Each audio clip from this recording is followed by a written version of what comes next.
Sa ibang balita, saring issue kaugnay ng supply ng tubig sa bansa, tinalakay sa Public Information Drive na isinagawa ng MWSS. Ang detalye mula kay Jervis Manahan. Isa sa mga pangunahing pangangailangan ng sinuman ang sapat na supply ng tubig araw-araw.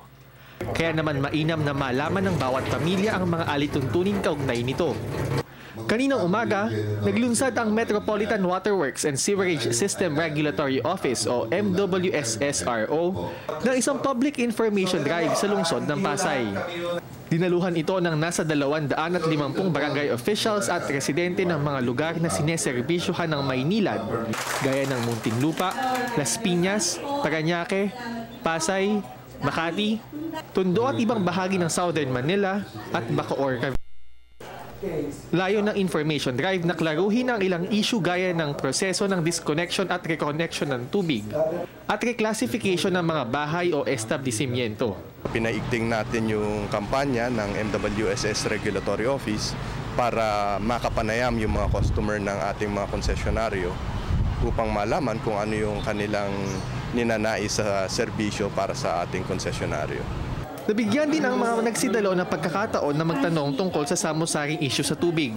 Kasama sa mga natalakay ang pagdagdag ng metro ng tubig sa mga bahay na maraming nakatirang pamilya, proseso ng paniningil sa tubig at iba pang proyekto ng Maynilad. Malaki ang epekto po nito sa bilang sa kagaya sa akin dahil kung mahina po ang tubig o madumi ang tubig, bilang po, lahat po yan napupunta sa akin ng sisi. Na-rate yung aming meter as commercial kasi daw yung sa highway, along the highway, commercial yung mga rate ng metro. So sabi namin wala naman kaming business. Pero ngayon, nalakad namin siyang residential. Samantala, ibinalita rin nila na tumaas na ang level ng tubig sa Angat Dam dahil sa Bagyo Lando. Nasa 202 meters na to as of yesterday at ito'y nanggaling sa 180 plus lang. Pag-aaralan daw nila at ng kanilang mga concessionaires kung ano ang magiging hakbang para makatulong ito sa taong bayan. Para sa Telebisyon ng Bayan, Jervis Manahan.